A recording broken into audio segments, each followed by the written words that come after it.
આટકોટ ગામમાં આવેલ ઘનશ્યામનગર, સોમનાથ અને અન્ય સોસાયટીમાં હાલ કાચો રસ્તો છે, તેને પાકો બનાવવામાં આવે તેવી માંગણી તથા આ સોસાયટીઓના તથા અન્ય વિસ્તારના રહેણાંક વિસ્તારમાં દિવસે ને દિવસે રહેણાંકનો વધારો થતો જાય છે. આ વિસ્તારમાં સોસાયટીના રસ્તા તથા મેઇન રોડ પર અવારનવાર ચોમાસા દરમિયાન પાણી ભરાવાના પ્રશ્નો થાય છે, જેના કારણે ઘણી વખત આવવા જવામાં પણ મુશ્કેલી પડે છે. આ રહેણાંક વિસ્તારમાં કોઈ ગટર વ્યવસ્થા કે પાણી નિકાલની વ્યવસ્થા ન હોવાથી લેખિતમાં રજૂઆત કરવામાં આવી હતી. ગઢ પાસે કચરાના ગંજ ખડકાયેલા છે, તે ઉપાડવા માટે પણ તેમને રજૂઆત કરવામાં આવી હતી. આજ રોજ તારીખ 12/3/26ના રોજ જૂના ખારચિયા રોડ ઉપરની લાગતી વળગતી સોસાયટીઓના સમૂહ બધે પબ્લિક ભેગી થયેલ છે.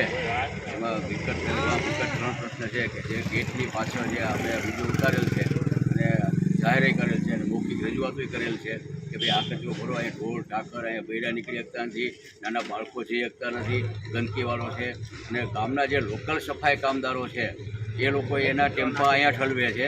એ ટેમ્પા ઠેલવા પછી પાછા ભલે પંચાયત એની નિરાકરણ કરે, પણ એ લોકો અહીંયા ટ્રેક્ટર લઈ આવે, જેસીબી લઈ આવે, એ ભરે તો એ ખર્ચો કોની ઉપર?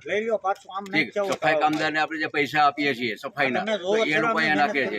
બીજા લાગતા વળગતા માણસો સમજાય સીરીએ ગલીએ ભલે ટ્રેક્ટરનું આયોજન કરેલું છે, એમાં કોઈ ના નથી, પણ કોઈ છતાંય માણસો અહીંયા નાખે છે. આની અંદર મરેલા જીવ જંતુ, આ રોગચાળો થાય, આ નજર સામે બધી છે પ્રત્યક્ષ.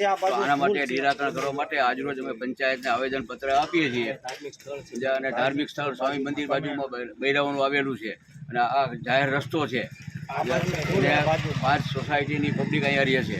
કોઈ બીમાર પડે, હાજામાજા છે, જવાબદારી કોની? અનેક વખત રજૂઆત કરી છે મૌખિક. આજે અમે લેખિતમાં રજૂઆત કરીએ છીએ અને આનાથી આગળ પછી એમ જે મામલતદારશ્રી કે ટીડીઓ અગર એવું લાગશે તો ગાંધીનગર લગી પણ અમે પહોંચવા માટે તૈયારી કરી રહ્યા છીએ.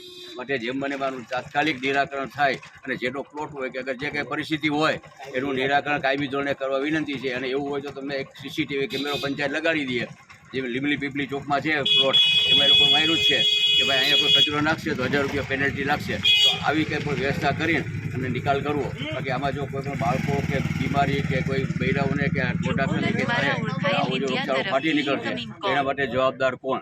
જેડીસી ન્યૂઝ સાથે કરશન બામટા, આટકોટ.